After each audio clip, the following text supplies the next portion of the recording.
Shane, what's up, man? What's going on, dude? Dude, glad you're here. I know you're going to be sharing some of your story today, so I'm excited to hear it.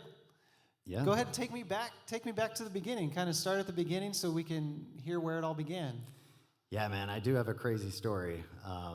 And super pumped to be here, by the way. I've been wanting to get this off my chest and get the word out to, right almost a lot of the wrongs that I feel like I've made in the past. Yeah.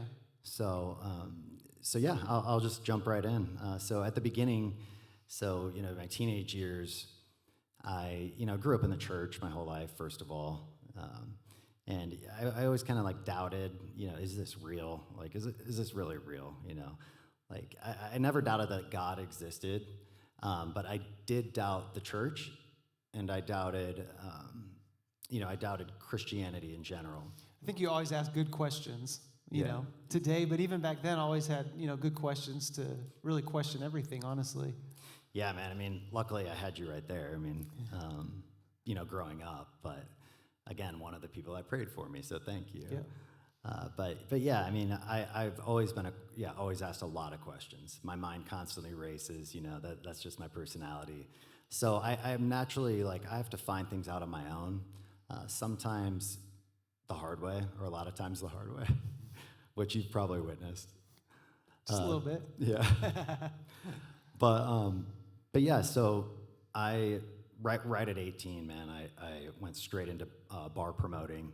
Did actually pretty well doing that, by the world standards. I was making money, had the bombshell girlfriend, had what it looked to everyone else like a ton of friends.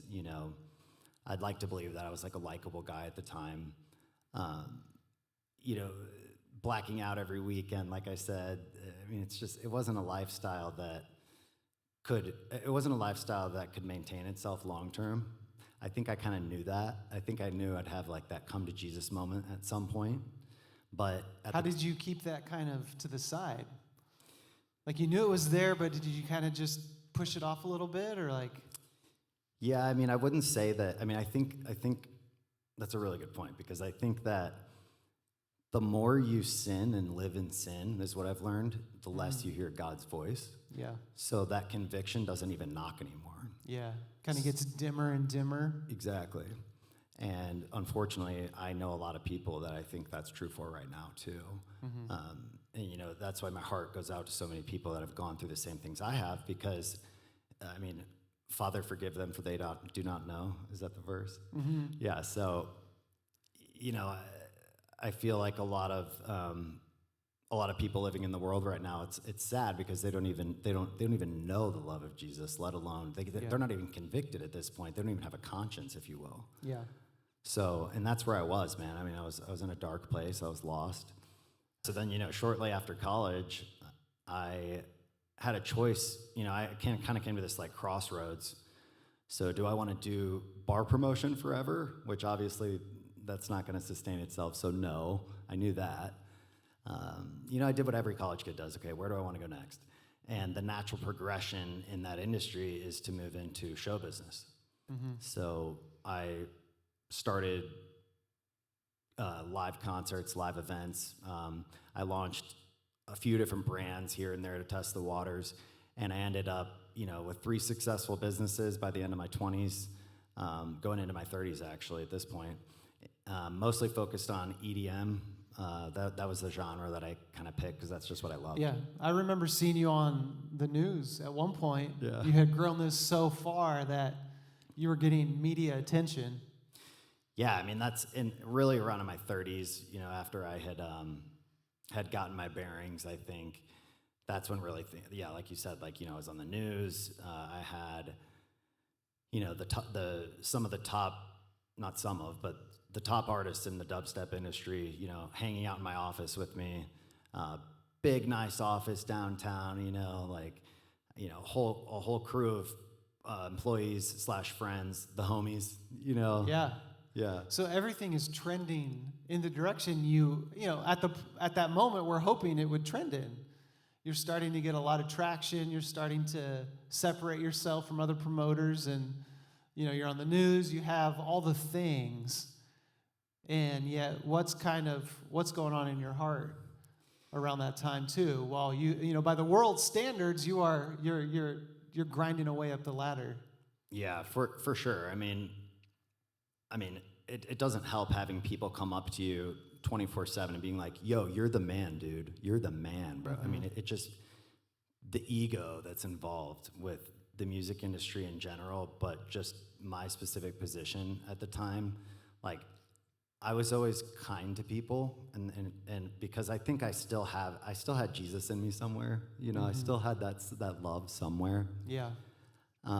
So I was always like the nice guy still. I wasn't necessarily like rude, but I definitely learned how to separate who was allowed to hang out with me, who the industry would even allow me to, like, there's like these unwritten rules in the music industry, especially with like the agencies and things like that. You have to act a certain way to get the artists that you want. Yeah.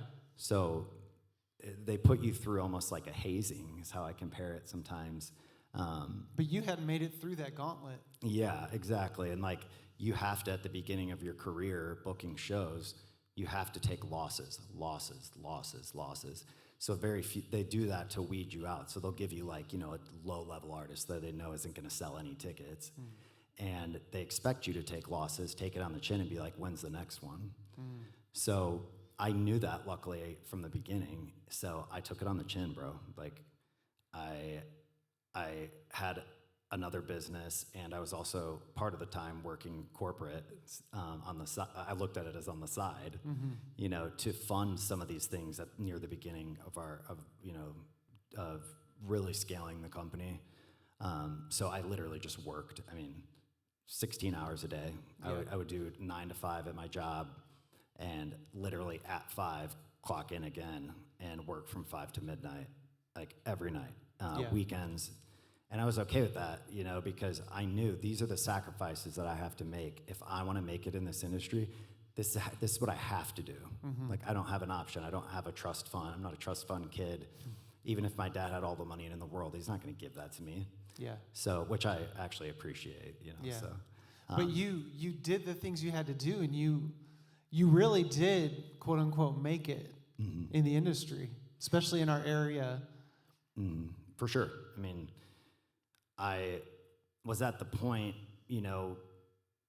I got to the point where, and this was 2022, so only a couple of years ago, where I got the call from LA that was like, hey, this is the largest, I'm not going to say the name, but this is the largest EDM company in the world, and offering me a job and to fly me out there.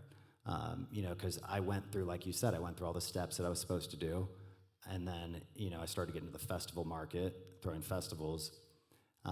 Once I started throwing the festivals and they saw that I was valuable in more ways than one, that's when I got the call.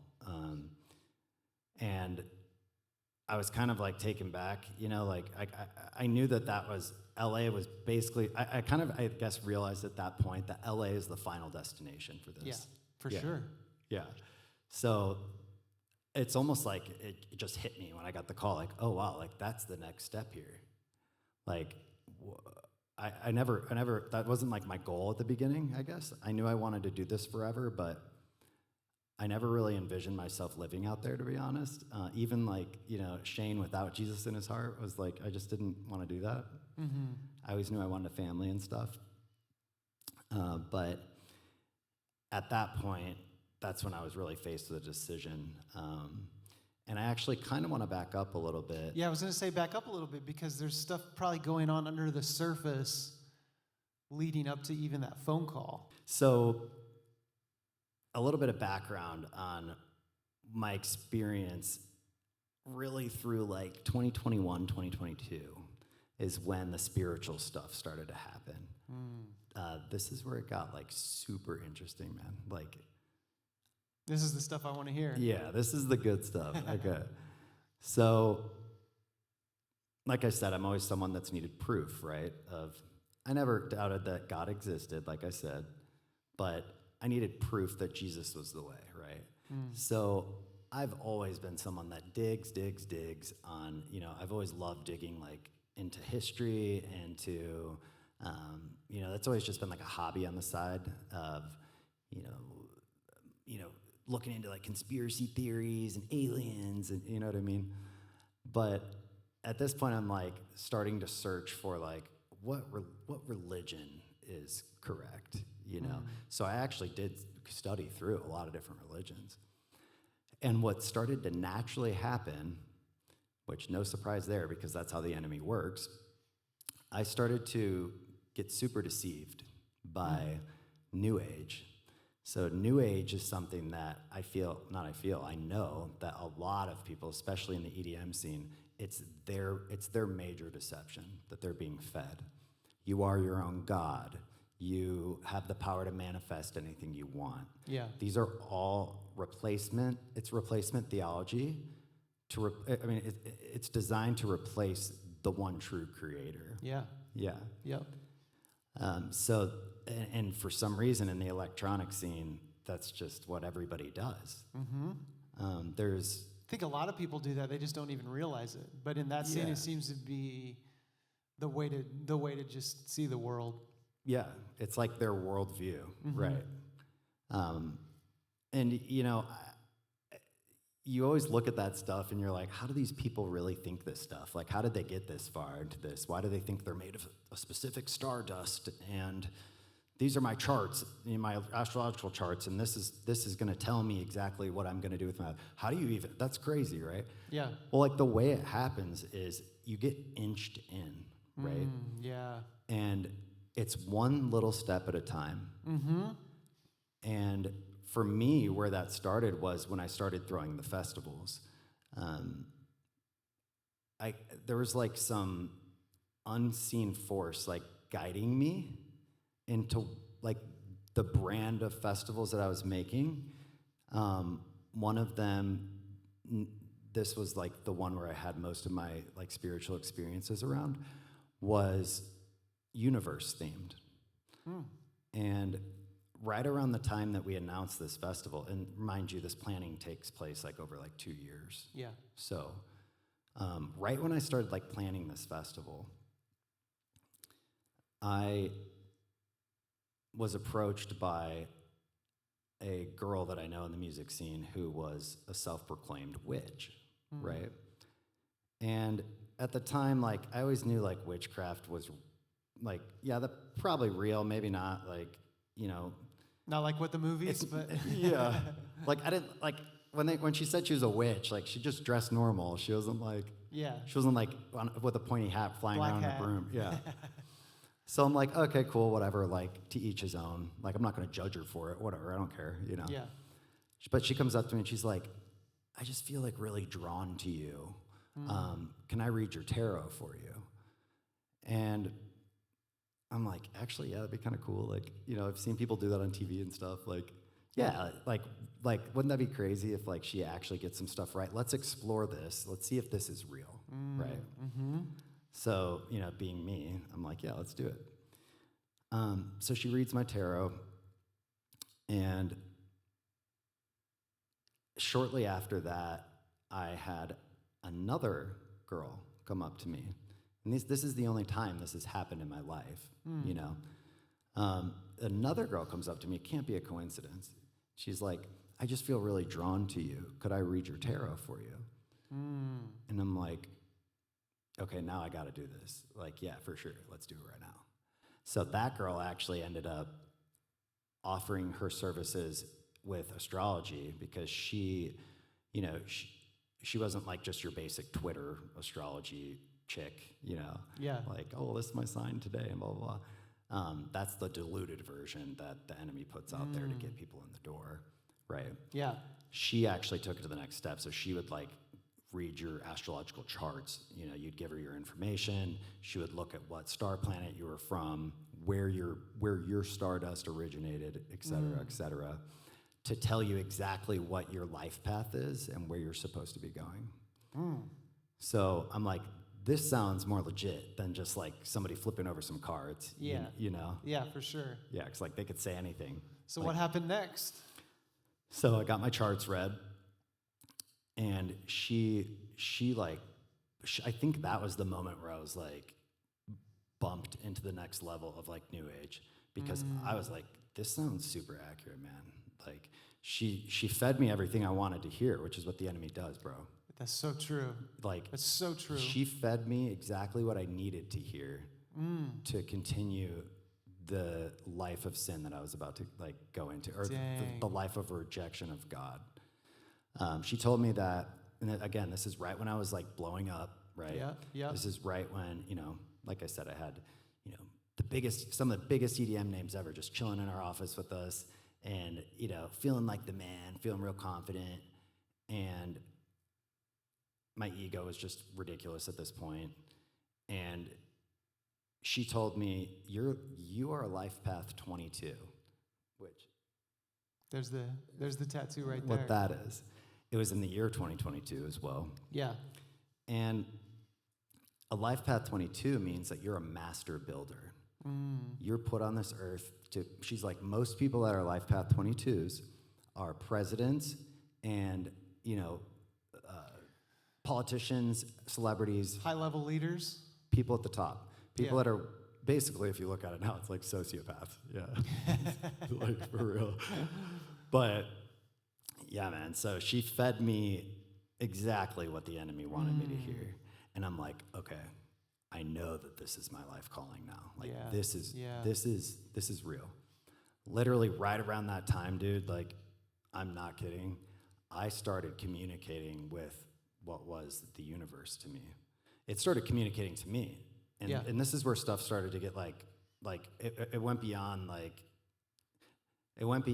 not, or like wondering if like, spirituality or spiritual warfare is like a real thing, or if there really are other realms around us. It went beyond that to like, I know that this stuff exists because I experienced. You were literally in it. Yeah.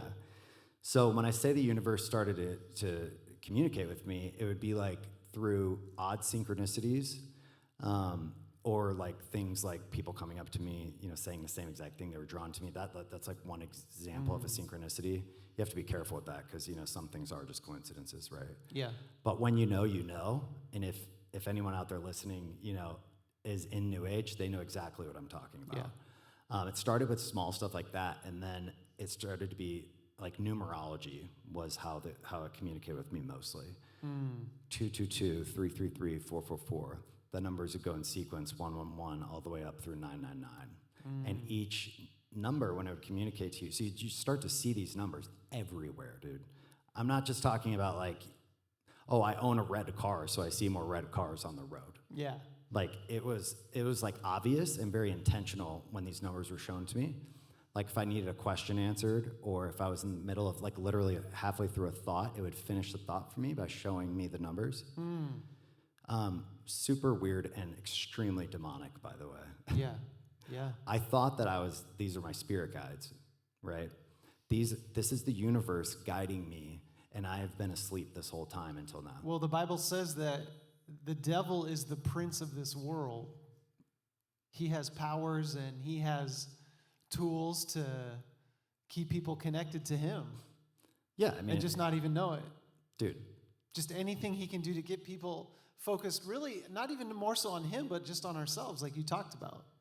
Yep. If we're focused on ourselves, we can be wandering down the path that he has for us, which is ultimately away from God. Yeah.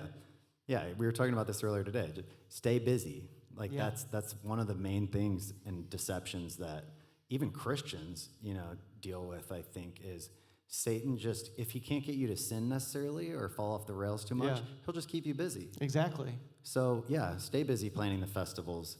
Stay busy working 2 jobs, 3 jobs, having multiple businesses. Stay busy looking for these connections through these numbers. Yep. So, and this is just one example of a false gospel. Yeah. A replacement. It's like replacement theology, I think is the term. Anything to take your sights off of God, our loving Father, So you are in it. The enemy's, like you said, inch by inch, day by day, just chipping away and keeping you going on this trajectory. Yep. Now, when does it come to a tension point? Yeah, because eventually it has to overflow, right? Or Right. explode. It's either going to like go this way or that way. Yeah. At some point, all of our lives blow up. Yeah, I mean, and that's a great question because right around that time, I was already getting communicated with by the numbers. I'd already started getting into the tarot stuff. I mean, like I said, just step by step. It's like it all just fell into my lap. Like I didn't like look for these things to happen. They just all were happening. And the last like aha moment for me, I started to do like, I had always experimented with different drugs and stuff, but usually at our shows, I wouldn't drink or be on drugs. Yeah. Just because professionality mainly. Yeah. I don't want to be that promoter that's, "Ooh." Yeah. Exactly. You want to get the job done at that Yeah, point. managers and artists would love that. Not saying I've never done that because I have. But so I had like a very close-knit team. There was like 8 of us. And the aha moment, or where it all kind of shifted like dramatically, was when I decided to do DMT with, which some people probably don't know what that is, I'm about to explain, with the people on my team. So we saw it as like a team bonding experience, which is so messed up when you think about it, bro. It's like, what? DMT is scientifically is the chemical that's excreted in your brain when you are born and when you die.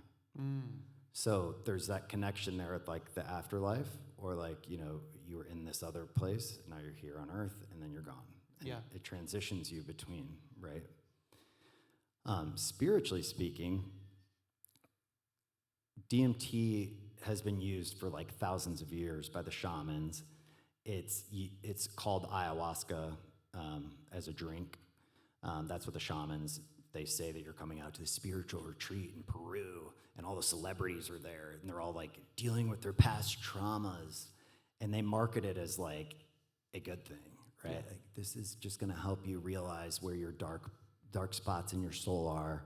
You're gonna learn a lot about yourself when you do this hallucinogenic beep. Yeah. Yeah, I can't say that, but and so I tried it out. We did it. We all did it together. It's about a 10-minute process. You sit there on the couch with your friends, hopefully, and put your head back. I don't need to say how to do it. Yeah. I don't want to give people the idea of how to do it. So Yeah, exactly. I did the So thing. you took it, yeah. Yeah, I did the thing.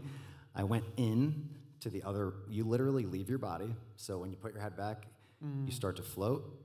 You float out of your body, and you're in a different place. You're in a different realm. What do you remember? Bro. Well, it was amazing right at the first time I did it, right? Colors, like the colors, I mean, like people say like in their near-death experiences, like colors that you can't even explain because they don't really have them here on Earth. Like it was just like beautiful. I mean, like fractals just moving in and out. You're in like a tunnel basically, and there's all kinds of shapes, and just everything is like morphing inside of itself and like coming back out. I mean, it's just insane. Like too insane to not be real. Yeah. Like so crazy, dude.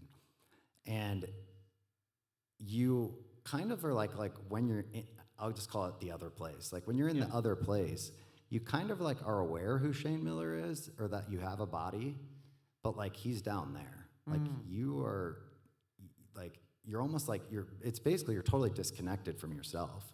It's literally Your soul out of body. leaving your body. Yeah. Out of body. Yeah. So I did that a few times, like 3 or 4 times within the same year, which why would you want your soul to leave your body once, let alone that many times in a year? Seems like a lot. And, there was all kinds of like, I had a buddy that did it with me that told me, oh, I have this spirit guide and I met her over there, and her name was Sophia, and she helped guide me through the spirit realm. I'm like, dude, no way. That's also the same spirit guide that I had. Wow. Sophia, like she helped me too. Like she was there with me while I was there and was like guiding me around, right? And we're like, okay, man, we got to do it again. So there's like all these little, like, it's like a Twinkie on a stick, that I believe is Satan gives you to want to do it again and want to go further and further and further. Yeah. Well, the last time that I did it, and I could go on forever about that, but that's not what this topic is. This conversation's about. So I want to get more into like Jesus. Yeah. This is very But important. this is kind of, does this Yeah. lead up to like a Yes. 180? Yes. So I was like, at that point, not even scared to die, which is again deception, Yeah. right? That's what the enemy would want you to do. Don't be scared to die. You have everything on earth. You already know what's in the afterlife because you've experienced it now, and it's Yeah. beautiful. Mm-hmm. So something started to like knock on my heart around the fourth time, and thank the Lord. I was like, is this like, am I being lied to? Like, I just had the question, like, I feel like this is being branded to me as something. Like when I'm in that place over there, I feel like it's actually evil. And I got to go back in and find out. And so the last time that I did it, I went in there intentionally with those questions for the universe is what I thought I was asking. Yeah. So like right before I did it, I'm like focusing on like, these are the things I want to know. You know, I want to know, is this evil, or is this truly like beautiful and blissful? You Yeah. know? So, dude, craziest, most scared I've ever been in my entire life. Like nothing that even compares to something here on earth. I guess it was like a bad trip is what they would say, but to me it was thank God that I had this awakening. I went further than I ever have in the spirit realm, or than I had up to that point, and I kind of freaked out and opened my eyes. And when I opened my eyes, everything in the room was, it was like you're in a different it's like Stranger Things, bro. Like everything is the same but different in the room you're in. It's like the upside down. Yes. Yeah. That's and wild. I don't need to go too far into the details, but everything looked absolutely crazy. I looked at my buddy who was sitting on the couch next to me, and he looked like a Dora the Explorer character. Like the big eyes, like huge eyes with like big black outlines. Wow. And like I looked down at my shoes, and they looked like clown shoes, like big laces, you know. And at this point, I literally thought that I died, bro. I thought that I died while I was doing this drug. So I was still aware that I was doing the drug. I thought that I had died or overdosed or something, and that I was trapped there. Wow. Right? And I had this feeling of just like absolute like hopelessness. Like there is no good in anything. And this is what God means, and like what Jesus means when he says like hell is separation from God. Yeah. There weren't like people burning and stuff around me. But when you remove God from anything, all joy is sucked out. Yep. Right? So like that's how I felt. So you felt a glimpse of almost hell, literally. Yes. I don't believe I was in hell looking back, but I had a taste of it. Wow. And it scared me so bad, dude. And I had my answer, that I went in for. Is this demonic? Is this not? Yeah. And I did end up coming down and all that, but my soul eventually went back into my body. It took like a day, bro. And so after that experience, that literally you tasted a glimpse of just being separated from God completely, almost literally, physically, emotionally, spiritually. Yes. You had a 180 at that point because of how real that experience was. Yep. So talk through like what happened after that. So here's because that sounds very scary. That sounds horrifying. You ready honestly. for the good news, bro? Let's talk about the good news. Okay. So the good news is that, right after that, man, I was like, okay, now I know without a shadow of a doubt, this stuff is all over encompassing is real, right? Yeah, it for sure is. The spirit realm's real. Demons are real. Yep. If demons are real, Jesus is real. Amen. So I gotta be by the book at this point. Like almost like everything in your life, like you said, your eyes were open to it all now. Dude, I had eyes to see at that point, right? As the Bible says. But yeah, man, like I got all the answers I had ever searched for 20 years, on my spiritual journey. Yeah. At that point. And I didn't just like become, some spirit-filled, believer the next day, but that's when God started to work on me, do a work like in my heart. I actually had this was actually right at the end of one of my last festivals that I ever threw.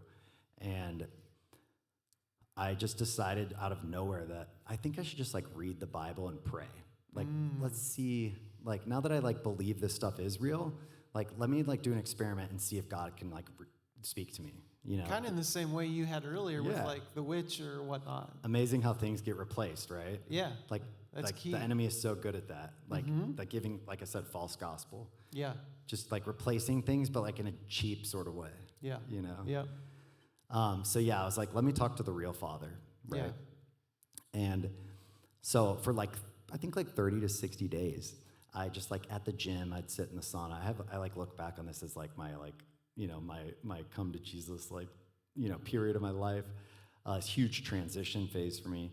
I just remember sitting like in the sauna and I'd sit there and do like a 10-minute devotional and then I'd pray for like 5 minutes. And I did that like every day for like 60 days. Yeah. And by the 60th day, bro, like God was speaking to me. Like the pages of the Bible came alive. Yeah. Like I'd always known the stories of the Bible and I knew like I could answer a lot of questions about it, in a Bible class, in high Right. school or whatever. But I had never actually spent time in the Word. Yeah. And that for me, like really, really proved that I have a loving Father, that, this salvation plan that I've always heard about is accurate. I think my whole life I've spent so much time like looking at like everything from an outside perspective, like trying to prove things wrong in the Bible. Yeah. Like, oh, I'm gonna nitpick this thing and be like, well, that's probably not right. Yeah. And that to me is just people's justification, even if they can't admit it to themselves. 100%. They're justifying why they're running from God. Yeah, Like exactly. 100% accurate. Dude, we're like all wired. I mean, we're made in the image of God, right? Yeah. Humanity is. So we are all wired to seek God or worship something. Like some people are good at drowning out God's voice, so they worship things, or they get into witchcraft, or they go into New Age, or Yeah. So you had this 180 moment. Now you're putting your focus back on God because you know without a shadow of a doubt that He is real and has a different path for you, but you're still kind of in the scene too. yeah. What was that like? That's where I had to make a choice, man. Yeah. At the end of like the 30, 60 day thing I told you about reading my Bible,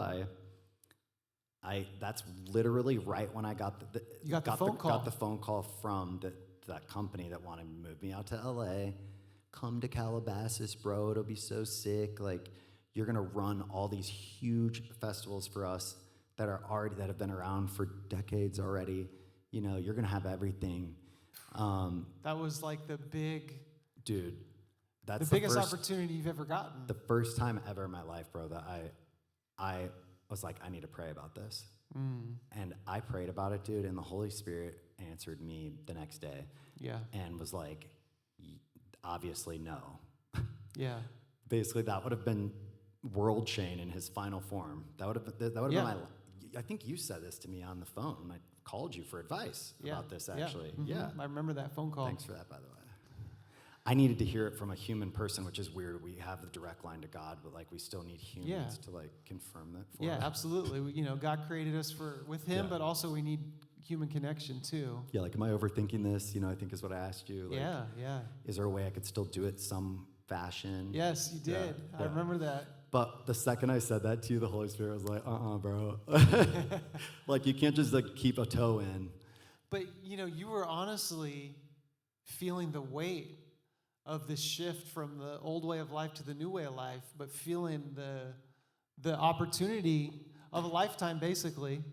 Yeah, But also, God had changed your heart, yeah, man. I mean, and you knew how big of a decision this was. it was a very hard decision. But after like 6 months of planning on doing all the LA stuff with them, actually, with this company, my contact there, I had to call him and be like, dude, I can't do this. He was like, what are you talking about? And I was just like, I mean, I can't do this. Like, I can't, at that point, I couldn't really explain it very well, you know, because like Yeah, I was new to, the Holy Spirit was like new to me. Yeah. But I was just like, I can't do this. Like, I've been getting closer to God, honestly, and I feel like I can't do this. And I mean, obviously, he was shocked, Sure. but I think in his mind too, he's just like, okay, on to the next guy. You know what I mean? Like, that's Yeah. what Hollywood does. Yeah. Like, if Justin Bieber's taking 2 years off, they're gonna find a new Shawn Mendes or something. Yeah. You know what I mean? That's true. And how many people did they go through to get to that point? I mean, But- I could tell you a lot of stories about that stuff. No, but yeah. I'm sure he was shocked to hear that, though. Yeah, very shocked. And that's when, like, you know, I went through, I mean, it got rough from there for me because I had to start, if I was going to make this decision about leaving the music industry, something I had worked my entire life for. I mean, blood, sweat, tears, Yeah. everything. Everything. Sacrifice relationships with people because I was constantly working. If I was going to jump ship now, what am I going to do? Yeah. Like, where am I going in life? Felt super lost, but so worth it because, dude, I'm not kidding you. Like, right when I got off that call, that one call with that company, I had this like hit, it was almost like a drug, dude, of like a hit of the Spirit of God, almost like, yes, this is what you should be doing. It was the first time I'd ever given a problem to God, a big problem, Yeah. and listened to what he said and obeyed. Wow. Like, the obedience, I had never done that, ever, never. I'd never been like, God, And this help was me a out. big one, too. Huge. This I mean, wasn't just this like- would have changed the trajectory of salvation in my life. 100%. Yeah. Well, and see, as soon as you have an experience with God and you surrender yourself, try to follow him, as soon as you do that and stand up, guess who's a target? Yep. You know, the enemy had you deceived, but now the enemy knows that you're really actually trying, so he's going to ramp up.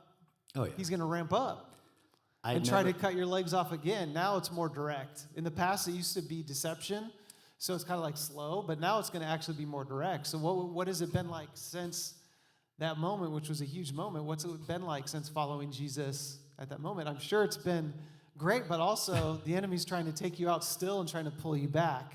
Yeah, so I mean, what you're referring to is the process of sanctification, Yeah. which is when God, you know, slowly starts to remove things from your life to make you more like Jesus. Yeah. And I think you were the one that told me this, actually, but it's not, you know, as a newbie Christian, I kind of thought that it'd be like overnight, Yeah. you know, and like you just wake up and God's going to magically make everything fall in order. yeah. And it's not like that. I mean, the process takes a lot of time. Yeah. And it's a lot of pain, especially at the beginning. For someone like me who is like so deeply rooted in the world, like I was the definition of the world. Yeah. If there was a worldly guy, it was me. Yeah.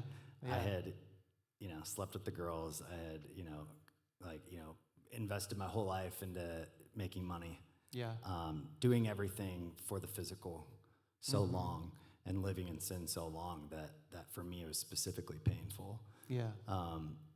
You know, unlearning old habits, having to let go of people that I didn't want to let go of, Yeah. was very tough for me, especially when you go from being like the man to now you don't care if you're the man. And, you know, that was, I mean, I still, though, struggled with not having attention. Yeah. And not, you know, I'm used to like all these people, you know, pining after me and like trying to work with me Yeah. and trying to hang out. And, you know, I still think that, you know, I can make friends, but I had to specifically let go of a lot of them. Yeah. So it leaves you feeling very alone. And that's, like you said, like when the attacks start Yeah. from the enemy, Yeah. when you're at your weakest. And this is the process where a lot of people fail, and they fall back, and they just end up going back to the world because it's such a difficult process. But yeah, I mean, you know, I think you pointed this out too, that, you know, God has promised to replace the things that you're giving up, and he's Yeah. going to give you something better. You Yeah. better believe that. Yeah. So like the girl, for example, I'm sure I'll find an amazing, godly woman that will, have a backbone with me and, work towards raising our kids to be like Jesus, which will be so much more fulfilling. That I have to be patient for, of course. Yeah. But yeah. Yeah. Well, and people think that, all the things that spiritually God has for you, you'll get one day when you die and go to heaven. But no, he actually has a different way of life, a better way of life here on earth.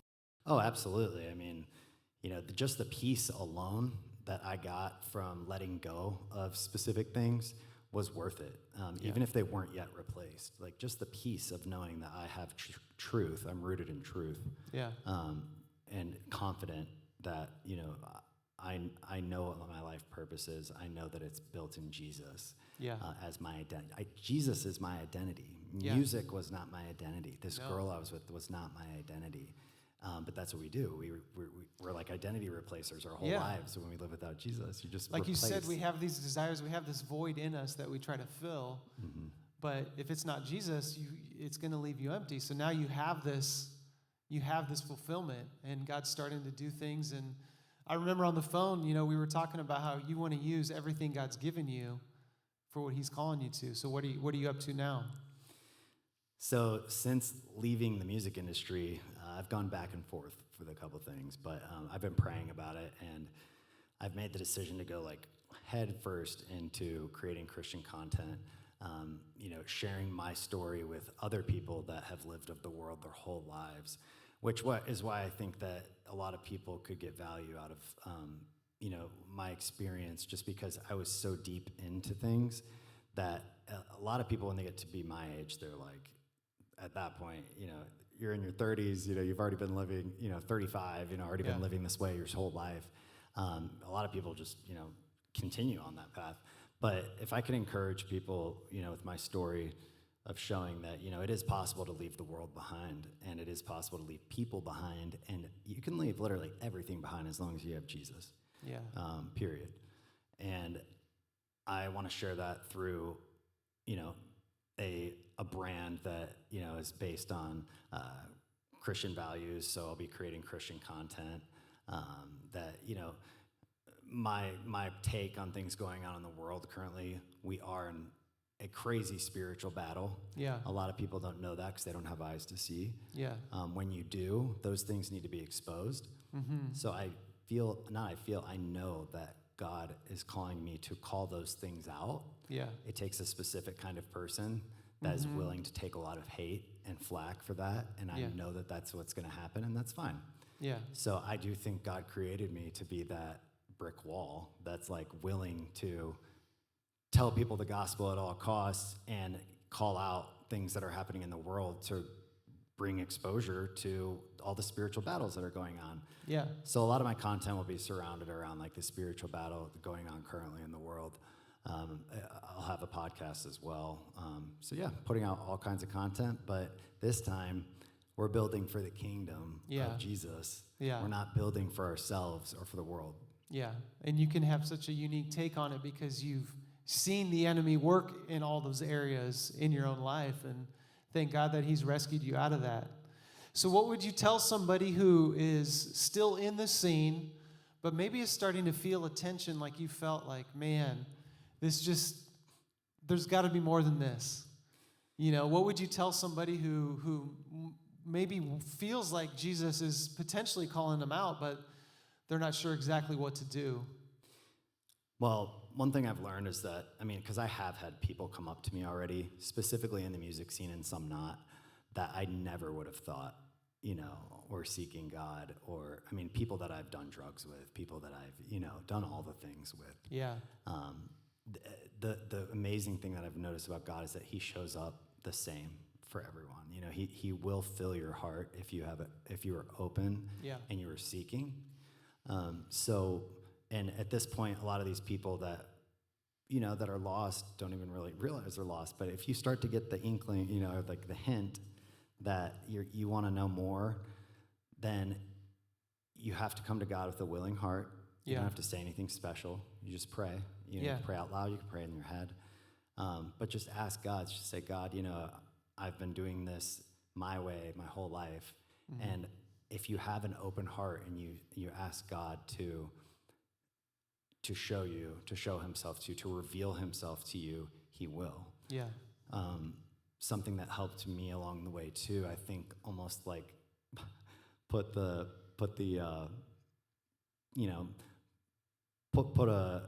boost on my reception to speaking with God directly was reading my Bible and praying. That is where, like I said, like God's voice was so clear to me after that. So when people say that you should be in the Word, or Christians say, or maybe you heard that when you were younger, you need to read your Bible, there's a reason for that. It's because God starts to reveal himself through the pages of the Bible. It is truly the only source. It's the only source of truth, religious book that exists. Yeah. Yeah. Because you had read it before, but now it's different, isn't it? Yeah, I didn't read it with a willing heart. I'd read it for my Bible teacher or for, my grandpa who was, preaching. Yeah. But if you really go into the Word, say, hey, God, speak to me. I'm asking you to speak to me through this 15 minutes with you. He will do that. It might not be instantaneous, but consistency is the key there. Just be willing and do that as much as you can. At least a few times a week, but if every day, that'd be great, because you're on this journey, right? You want to know if you want answers. Do that for 30 or 60 days, man. I swear, he will speak to you. Yeah. I kind of heard it related to us like a sun exposure. Like if you want to get tan, you got to go be exposed to the sun. It's the same thing. Like the more you expose yourself to God, the more he's going to reveal himself. Yeah, so it's not about, X amount of days necessarily. It's about, like you said, do you have a willing and open heart posture? It doesn't have to be like 60 minutes a day. He could reveal himself to you after 60 minutes or after 60 seconds. That's between you and God. So yeah, that's awesome. Shane, thanks so much for sharing your story, man. That was great. Yeah, absolutely. Thanks for having me out. Like I said, I wanted to get this off my chest for a long time, so hopefully it could help someone that's listening. Yeah, absolutely. I know that it will. I've seen God working in your life. I have a unique vantage point, but I just trust that as you continue to put out content and share what God's doing in your life with your time, your talents, your treasure, he's going to use you to be salt and light to the earth. So I'm proud of you and excited to see what God's up to. You're only getting started right now. So, well, thanks, man. Kingdom builder from here forward. So let's do it. Let's do it. Yeah, appreciate it. All right, thanks again, bud. Have a good one.